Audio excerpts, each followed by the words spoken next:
And we'll do it like one at a time. And I guess, no, that's all right. Everybody who's going to speak, just come on up. Sorry, I'm giving poor direction here. Thanks, How are we doing? Can folks hear?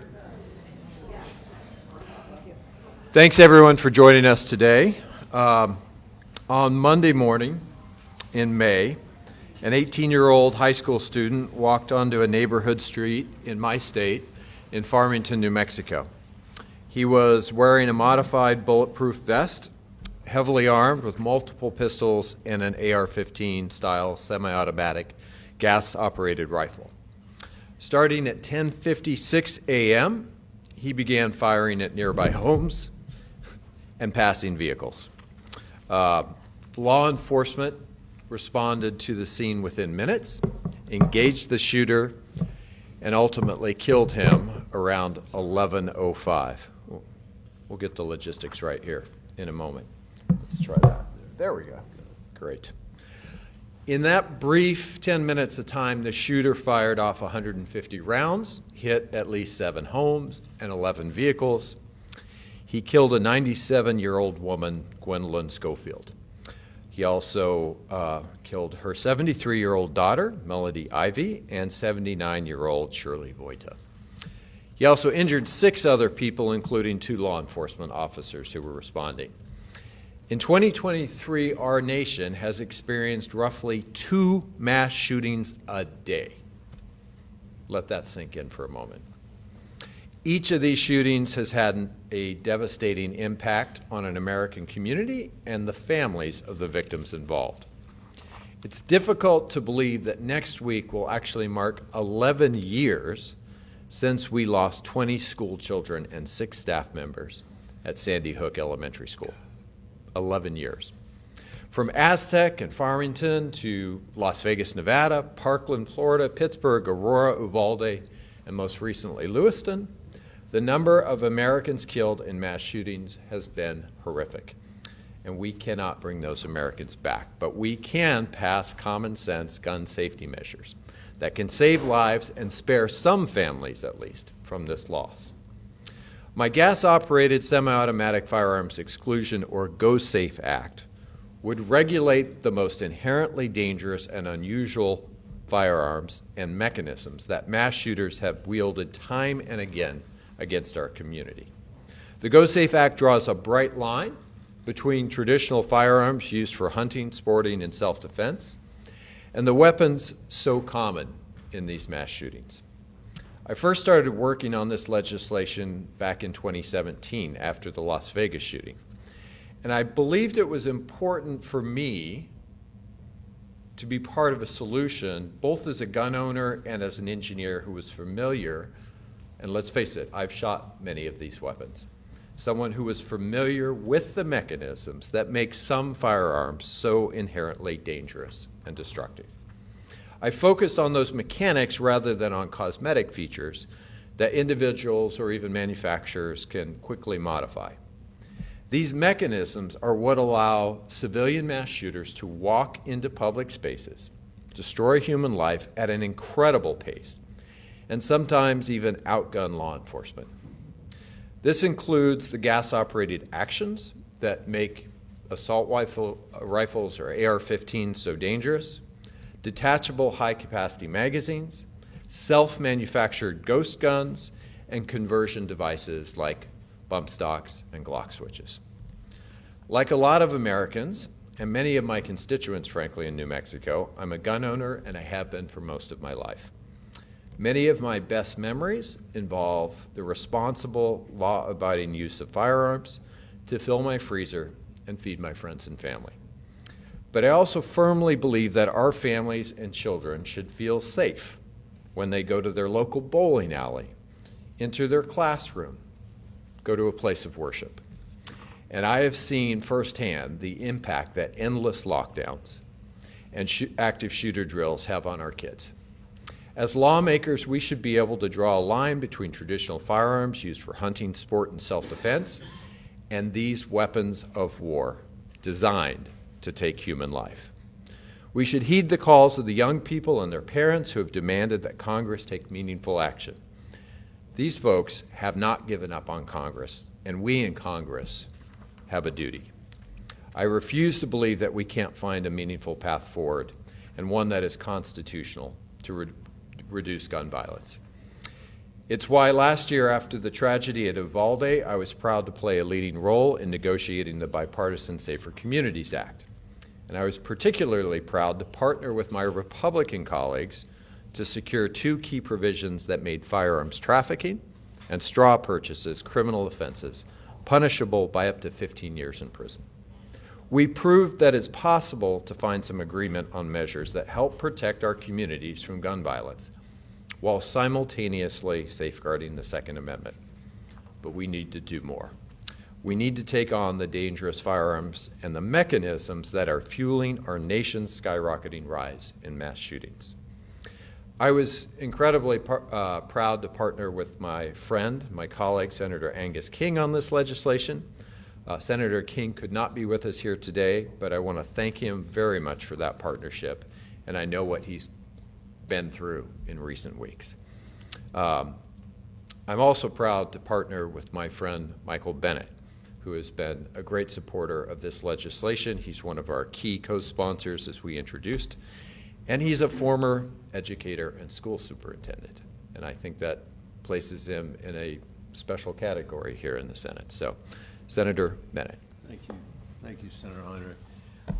I want to thank Senator Heinrich for his thoughtful leadership on this legislation in a place where often what you see is people chasing sound bites or just sort of spouting off on whatever's happening in the course of the day. Senator Heinrich takes a very different approach. I don't know if it's because of the state that you're from, that might be part of it, a neighbor to Colorado. I don't know if it's because you are an engineer unlike anybody else who's in the Senate, but I know he's been working hard on this legislation, as he said, for several years with people in New Mexico and around the country who come to this issue with very different perspectives. And I think that also is why his leadership has been so critical. The first time I ever talked, Senator Martin ever talked to me about this legislation, I think was in 2017. And he has been working ever since then to perfect it, to gain the insights of people, and I am grateful that no matter how hard it's been or difficult it's been, he hasn't given up. And I'm particularly grateful because of the state that I come from. For more than 2 decades, Colorado has grieved one incident of gun violence after another. The shooting at Columbine High School that left 13 people dead occurred the year before our oldest child was born. She's now 24 years old.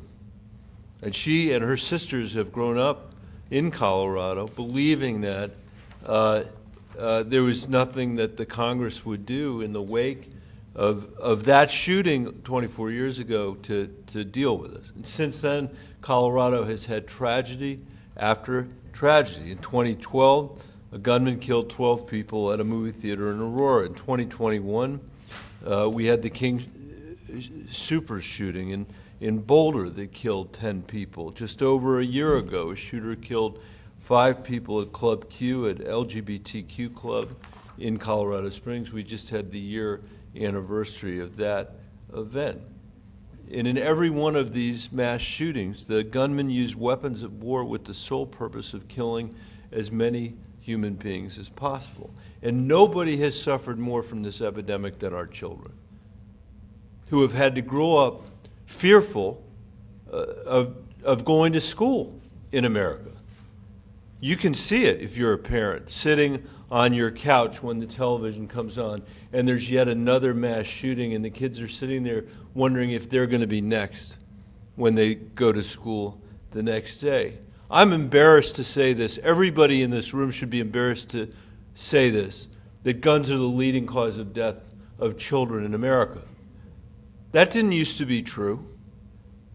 There used to be car accidents, I think, and maybe cancer. Today, it is gun deaths.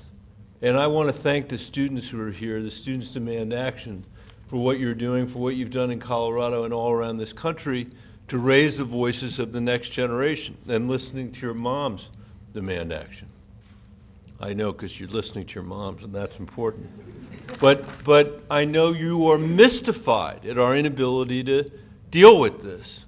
And we are the only country in the world where the leading cause of death of children is guns. And they're fighting for a better future, and I think Senator Heinrich's legislation is going to put us in sight of that better future. And it can't come soon enough.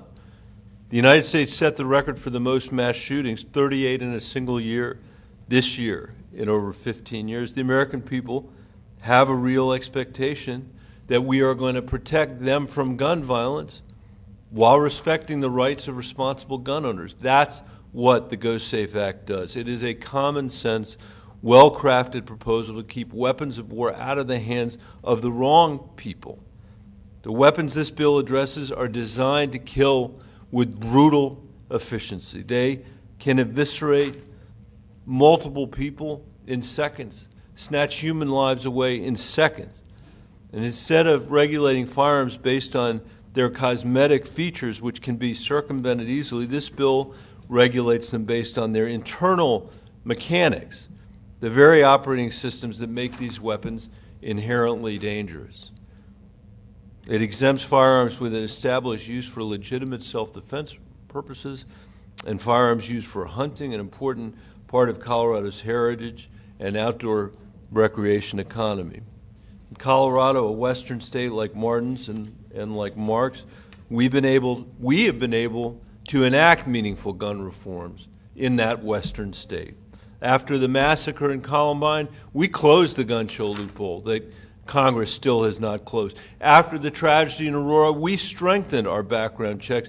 In the wake of the shooting at Club Q, we raised the age to purchase a firearm from 18-20 to 21. If we can make progress, that's why we're here today, in a western state like Colorado, where people are demanding action to end gun violence. Democrats, unaffiliated voters, and Republicans, and most important of all, our children, the next generation, I think we can do it here. Thank you, Senator Heinrich, for your leadership. Good afternoon, everybody. And thank you for being here today.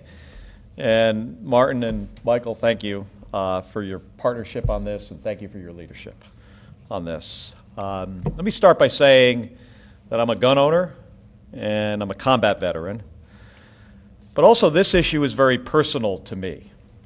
My wife, Gabby Giffords, was shot and nearly killed about a dozen years ago while meeting with her constituents at a Safeway grocery store in Tucson, Arizona.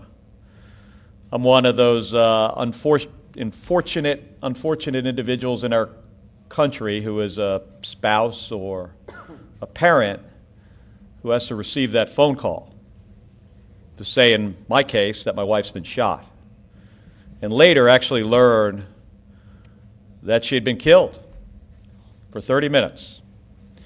Ultimately, and thankfully, that wasn't accurate.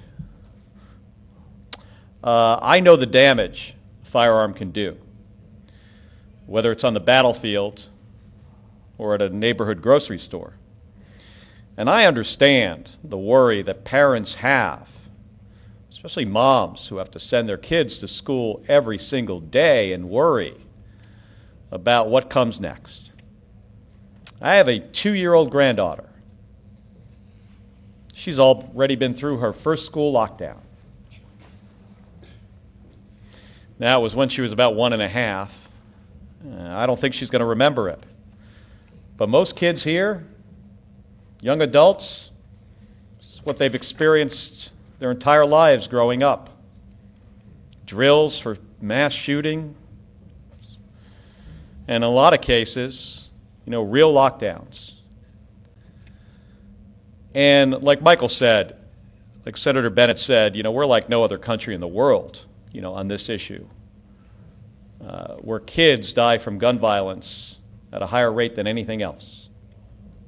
The GOSAFE Act is a renewed effort on this issue to tackle this gun violence epidemic in our country. And it is an epidemic.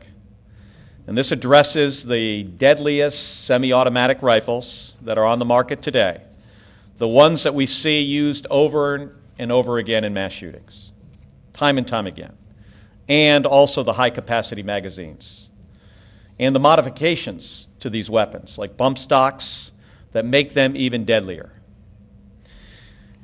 But it does this while protecting the rights of responsible gun owners and accepting firearms that are more commonly used for self-defense and hunting, target shooting. Now, my colleagues and I are all from Western states that have a tradition of gun ownership, responsible gun ownership. And that is key and has been key to shaping this proposal. No single law is going to stop every shooting. We know that. But the level of gun violence in our country is unacceptable, and it has been for too many decades. And there is absolutely more we can do to make communities safer from gun violence. In the example of where Gabby was shot, January 8th of 2011, guy shows up with a 9mm pistol and 2 high-capacity magazines. Each magazine held over 30 rounds. Every bullet he shot out of the first magazine hit a person. 32 or 33 rounds. Every one. This only ended when he tried to reload. He dropped the second high-capacity magazine, and it gave some time for a woman named Patricia Maish to grab the magazine and 2 other individuals to tackle him. If that was not a high-capacity magazine, if that was a typical magazine for a 9mm handgun, you would have had fewer people shot and fewer people killed, most likely. Regulating these weapons and these magazines, it's just common sense. And it's the thing that's going to help reduce these mass shootings. We know that. The data supports that. In my time in the Senate, I've been focused on finding these common sense solutions. And we can and we must act to make American communities safer without falling into the partisan rhetoric that we all too often hear on this issue, the rhetoric that stops us from making progress. Our country has experienced mass shooting after mass shooting, and it's past time that we look for fresh approaches like the GOSAFE Act to protect Arizona families and kids in New Mexico and Colorado and in all other 47 states and territories of this country, to protect them from the most dangerous weapons and to make sure that those moms and dads don't have to worry about sending their kid off to school. So thank you, and let's get this done. Thank you, Senator Kelly. You can kind of see there's a little bit of a pattern here to the original co-sponsors of this legislation. We all come from states that have a long-term, proud history of responsible gun ownership. And we all recognize that that is not what we see too often in our own communities. I'm going to introduce someone from my home state, Miranda, Viscoli, who has led New Mexicans to Prevent Gun Violence and has really changed this debate in my state in a more positive way, and I think we can all learn from those efforts. Miranda. Senator Heinrich, thank you for your leadership. It is an honor to stand together again with this growing chorus of voices who refuse to abdicate our children's right to safety and survival so that the corporate gun lobby can continue selling military-grade weapons in our communities. Every week, as the senator previously said, when another mass shooting happens in our great country, Americans beg for Washington to do something. We write, we call, we testify at committee hearings, we meet repeatedly with our elected officials. When children are tortured with assault weapons, or mowed down in classrooms, or bodies obliterated in outdoor concerts, we organize marches, we stage rallies, we hold vigils begging Washington to get these weapons of war out of our communities. The majority of the work that we do at New Mexicans to prevent gun violence is with our youth, every day with our youth. And we can tell you from firsthand experience that they are frightened, they are confused, they are deeply stressed because they don't understand why we as adults in our community are doing so little to keep them safe. But today, thanks to this leadership and the courage and the tenacity of Senator Heinrich, Senator King, and co-sponsors Senator Kelly and Senator Bennet, we are taking an important step to remove weapons of war from our civilian population, weapons that never belonged on our streets in the first place.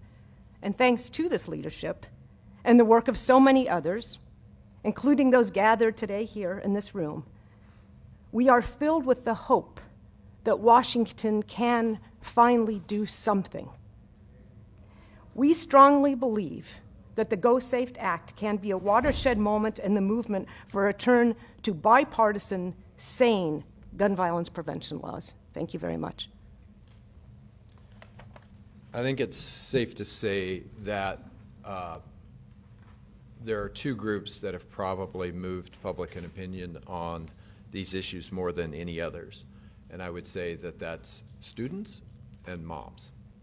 And our next speaker is Angela Farrell-Zabala, the Executive Director of Moms Demand Action. Get your name right. Yes, you did. You got my name right. Thank you so much, Senators. Really proud to stand alongside you today. Good afternoon, everyone, and thank you for joining us today. As stated, my name is Angela Farrell-Zabala, and I am the Executive Director of Moms Demand Action. Together with Students Demand Action in Every Town for Gun Safety, we are the largest grassroots gun violence prevention organization in the country. Today marks a pivotal moment in our fight to save lives. I'm proud to stand here in support of the GOSAFE Act, a groundbreaking bill that will help keep weapons of war out of our communities and prevent the kind of senseless mass shootings we've seen over and over again.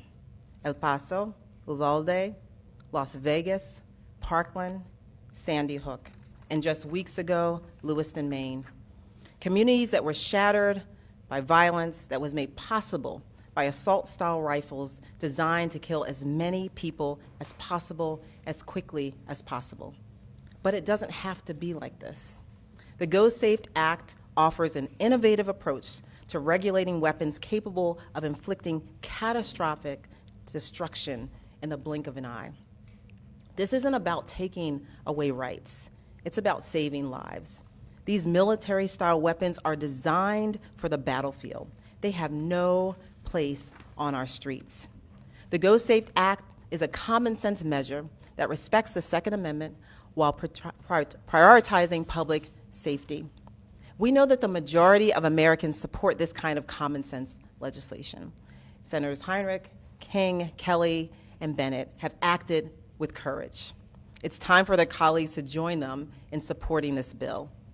We can't afford to wait until the next tragedy and another community being devastated by someone armed with an AR-15.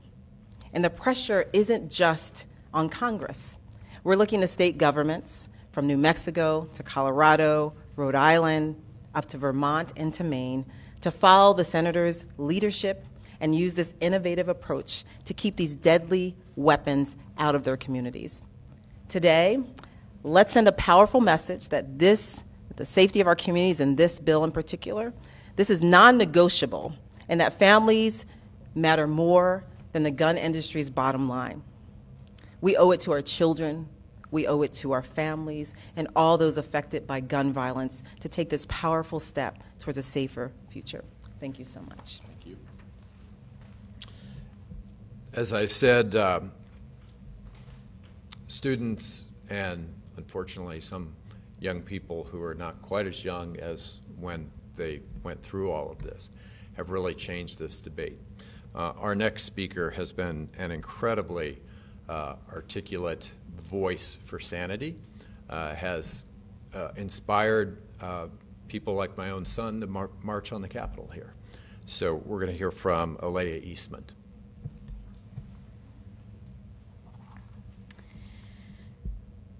6.5 minutes. That's all it took. 6.5 minutes for my classroom to become a war zone, to hear the windows in our computers shattering, and to see my classmates slaughtered in front of me. 6.5 minutes is all it took to kill 14 of my classmates and 3 school administrators and injure another 17. 6.5 minutes and 150 rounds of ammunition. My name is Alea Eastman. I am a youth organizer and co-founder of Brady's Team Enough. Like too many Americans, I am also a survivor of gun violence. In 2018, I survived the deadliest high school shooting in American history. Using a weapon built for the battlefield, a gunman attacked my high school, Marjorie Stoneman Douglas High School in Parkland, Florida. At the age of 16, an age too young to even be allowed in a war, I was living through one in my classroom. I'm only alive today because of Nicholas Doret, who in death protected me as bullets rained down upon us at an incomprehensible speed. Semi-automatic rifles with large capacity magazines have no place in our communities. And the longer we wait to pass some common sense regulations, the closer we are to the next mass shooting. I am grateful for Senators Heinrich, King, Kelly, and Bennet for introducing the GOSAFE Act to prevent anyone else from living through what I and many others have endured. For all of my classmates who were senselessly murdered, for all of the kids who live in fear that they will be gunned down in their classrooms, at the mall, at the movies, or their place of worship, and for the silenced Black and brown voices that are forced to deal with this violence every day, I hope that we can see politicians from both sides of the aisle join together and say enough is enough and pass the GOSAFE Act. Thank you. Thanks, Leah. Thank you. We have time for questions. Thank you, Mr. Senator. When I talk to your Republican colleagues about this issue, a lot of times they mention solutions like hardening schools or, making sure that these venues, whether it's a bowling alley or a church, has, armed security. What's your message to those colleagues? What's your message to folks who call themselves gun rights advocates who say it's not the guns that we should be changing the way that we protect some of these spaces in our communities to prevent some of these tragedies from happening? It's the guns, and it's specifically these kinds of guns. And I think it's interesting that we don't hear from the students in those schools saying what we really need is just to harden the schools. I think that says a lot. Superintendent. Sure, I'll answer that too. I've heard people say after a mass shooting that that's the price of freedom, and what we have to understand about this is the freedoms that our young people are giving up every single day they walk across the threshold of their school, terrified of what's going to happen to them. And I think that's what we're standing up for today is the freedom for young people not to have to live their lives that way. And we have an obligation to them. We have a responsibility to them. And that's what we're here to do today. Senators, could you just say, I know that there will be some votes on the floor this week or unanimous consent requests to have votes again on the assault weapon ban and perhaps some other gun legislation. Your bill will not, I don't think, be part of that. We expect those, requests for unanimous consent will not go forward. But that just perhaps points to just such the long road of trying to get any gun legislation passed. We saw the bill passed in the last session after some 30 years. What gives you any sort of, hope that your bill will make some progress, find some co-sponsors? These folks. And the reality that more and more people in states of every political stripe are calling for this. That is changing the conversation. We don't have any Republican co-sponsors yet, but we're speaking with Republicans. We're sharing the bill. We're open to their feedback. And unfortunately, we've all gone through this in our states, and that has the power to open doors that are closed today. And if you look back at Uvalde, a month before Uvalde